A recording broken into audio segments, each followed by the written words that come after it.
And can somebody tell me why is the sky blue? And why everything is so colorful and I'm just black and white? Yes, Mioni. Hi guys, my name is Meg and today we are going to talk about light and color.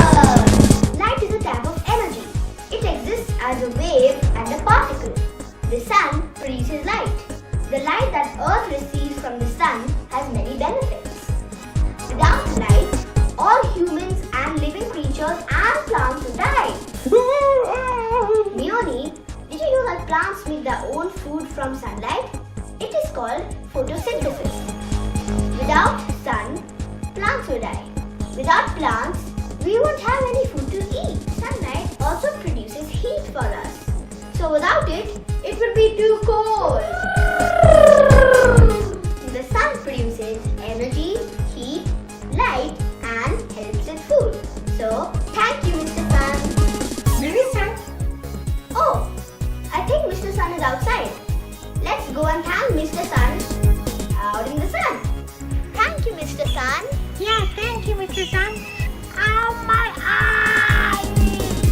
Cuddles, it's not good to look directly to the sun. Did you know that the sun also helps produce vitamin D for our skin? Thanks Mr. Sun. Guys, did you know that the solar panels on some rooftops absorb sunlight and produce electricity? They can even power up the whole building. But guys, watch out. If you stand too long in the sun, your skin can get overexposed and can burn. That's why you should use sunscreen before you go out in the sun. Where's Cuddles? I think we left him outside. Come, let's go and get him. Cuddles, you're out in the sun and you didn't put sunscreen again? Yeah, and I'm fried again. A ray of light travels very fast. Light has a speed of 186,000 miles per second. Nothing can travel faster than light, not even sound. That's why you see the lightning flash before hearing the sound of thunder. If you want to learn more, check out our previous video about sound. The sun is about 93 million miles away from Earth and it takes about 8 minutes for its light to reach Earth. Even though light is very fast, some stars are so far away that by the time you see them, they're dead. Some scientists say that if humans can travel as fast as light, you can travel through time. Like, you can go back in time and meet the dinosaurs or go to the future. Hey, I'm from future. How does it look like? In future, it's Wonderland and we keep humans in the zoo. Just kidding. We know that light is very fast, but how do we measure the speed of light? Galileo and other scientists tried to measure it with telescopes and planets. In 1849 in Europe, Fizeau invented a device. Here's a model.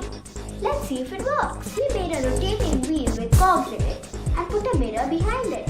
The light goes through one cog, gets reflected by the mirror and travels back through the second cog. That's how we can calculate the speed of light. The speed of light depends on the distance between the wheel and the mirror and how much time it takes for the wheel to rotate. Guys, do you know how we see things? The light passes through our pupil to the retina and it makes an upside down image. Then it's sent to the brain and the brain corrects it. That's how we can see things. Quiz time! Do you know what a light year is? Leave your answers in the comment box. It's a unit of distance. Bye guys, see you for our next video. Next video? What about colors? We didn't talk about colors. Oh Mioni, I was just seeing if you were paying attention. We are going to talk about